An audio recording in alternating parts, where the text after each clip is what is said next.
بسم اللہ الرحمن الرحیم۔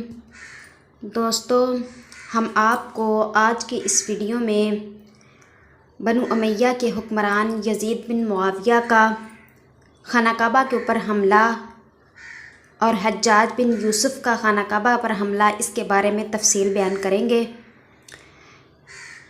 بنو امیہ کے حکمران یزید بن معاویہ کو تاریخ میں ایک ظالم و جابر اور دشمن اہل بیت فرمانروا کے طور پر جانا جاتا ہے۔ اس نے نواسۂ رسول حضرت امام حسین رضی اللہ تعالیٰ عنہ اور ان کے اہل بیت کا خون بہایا تھا اور اپنے اس جرم کے سبب تا قیامت وہ اہل ایمان کی نفرت کا مرکز بنا رہے گا۔ مگر اسی کے ساتھ ساتھ اس کے دامن پر ایک اور دوسرا داغ بھی ہے، اور وہ ہے مکہ اور مدینہ کی حرمت کو پامال کرنا۔ اسی کے عہد حکومت میں اللہ کے مقدس گھر کعبہ پر پتھروں کی بارش کی گئی، جس سے کعبہ کی دیواریں مخدوش ہو گئیں۔ واقعہ یوں ہے کہ جب حضرت امام حسین رضی اللہ تعالیٰ عنہ کی شہادت ہو گئی تو حجاز میں حضرت عبداللہ بن زبیر رضی اللہ تعالیٰ عنہ نے یزیدی اقتدار کے خلاف بغاوت کا پرچم بلند کیا، اور مکہ و مدینہ سمیت پورے حجاز کے لوگ نے ان کے ہاتھ پر بیعت کرتے ہوئے انہیں خلیفہ تسلیم کر لیا۔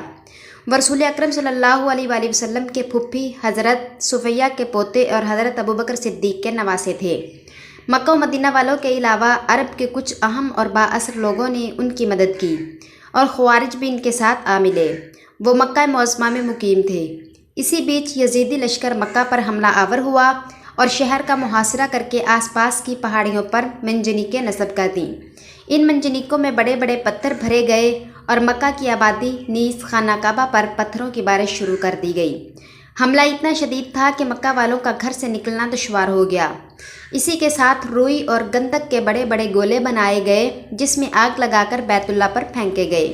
یزیدی لشکر کی اس حرکت سے غلاف کعبہ میں آگ لگ گئی اور جل گیا۔ کعبہ کی دیواریں جل کر سیاہ اور شکستہ ہو گئیں، نیز چھت گر گئی۔ ابھی یہ سلسلہ جاری تھا کہ یزید کی موت کی خبر آئی اور حملہ آوروں کا محاصرہ اٹھانا پڑا۔ حالات معمول پر آ گئے تو عبداللہ بن زبیر رضی اللہ تعالیٰ عنہ نے کعبہ کی دوبارہ تعمیر کروائی۔ اس کے بعد حجاج بن یوسف کا خانہ کعبہ پر حملہ۔ بنو امیہ کے عہد میں ہی خانہ کعبہ پر دوبارہ حملہ کیا گیا، اور دوسری بات، نہ صرف خانہ کعبہ کو نقصان پہنچایا گیا بلکہ محدود حرم میں قتل و غارت گری بھی کی گئی۔ اوپر مذکور واقعے کے ٹھیک 8 سال بعد، جب عبد الملک بن مروان حکمران تھا اور حجاز مقدس میں حسب سابق عبداللہ بن زبیر رضی اللہ تعالیٰ عنہ کی حکومت تھی، ایک لشکر حجاج بن یوسف کی قیادت میں مکہ پر حملہ آور ہوا۔ عبد الملک نے کئی لوگوں کو مکہ پر حملہ کرنے اور حجاز پر قبضہ کرنے کو کہا تھا، مگر سب نے حرم شریف کو جنگ و جدال کا مرکز بنانے سے انکار کر دیا۔ حجاج بن یوسف، جو کہ انتہائی ظالم و جابر فطرت کا انسان تھا اور جس کے ظالم پر بہت سے صحابہ اور اہل بیت کے خون کے چھینٹے ہیں، اس حکم کو قبول کر لیا اور مکہ پر حملہ آور ہو گیا۔ عین رمضان المبارک کے مہینے میں، جبکہ دوسرے خطوں میں بھی یہاں مسلمان عبادت کے لیے آ جاتے ہیں، حجاج نے محاصرہ کیا اور سنگ باری شروع کر دی۔ پتھروں کی بارش اس قدر زبردست تھی کہ لوگوں کو اپنے سر بچانا مشکل ہو گیا اور وہ مکہ چھوڑ چھوڑ کر بھاگنے لگے۔ یہاں لوگوں کے پاس کھانے پینے کے لیے کچھ نہ رہا اور وہ دانے دانے کو ترسنے لگے۔ سنگ باری کے دوران ایک بڑا پتھر خانہ کعبہ کی چھت پر آ گرا، جس سے خانہ کعبہ کی چھت گر گئی۔ اسی وقت زبردست آسمانی بجلی کڑکی، جس سے لوگوں کے دل لرز گئے اور خون اور خوف کا ماحول بن گیا۔ اس زوردار آواز کے صدمے سے حجاج کی فوج کے کئی لوگوں کی موت بھی ہو گئی۔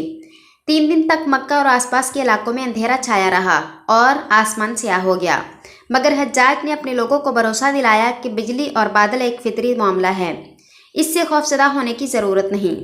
اس نے اپنے ہاتھوں سے خود منجنیق میں پتھر رکھنا شروع کر دیے، تب جا کر فوجوں کی جان میں جان آئی، اور آگے بھی یہ سلسلہ جاری رہا۔ عبداللہ بن زبیر رضی اللہ تعالیٰ عنہ احاطۂ خانہ کعبہ میں نماز پڑھتے تھے اور ان کے ارد گرد پتھر آ کر گرتے تھے۔ آخرکار وہ اور ان کے ساتھی اس لڑائی میں شہید ہو گئے اور مکہ معظمہ پر حجاج بن یوسف کا قبضہ ہو گیا۔ ایک روایت کے مطابق حضرت عبداللہ بن زبیر کا سر کاٹ کر اسے کعبہ کے پرنالے میں لٹکا دیا گیا اور لاش کو سولی پر لٹکا دیا گیا۔ اس نے حرم شریف میں داخل ہو کر دیکھا کہ ہر طرف پتھر بکھرے ہیں اور خون کے دھبے پھیلے ہوئے ہیں، تو فرش کو دھلوایا اور کعبہ کی دوبارہ تعمیر کا حکم دیا۔ اس نے تمام اہل مکہ کو حضرت عثمان رضی اللہ تعالیٰ عنہ کا قاتل سمجھ کر ان پر سختیاں کی اور بہت سے صحابہ کو تکلیف پہنچائی اور کچھ صحابہ کو قتل کر دیا، اور شہادت کا یہ واقعہ سن 83 ہجری میں پیش آیا۔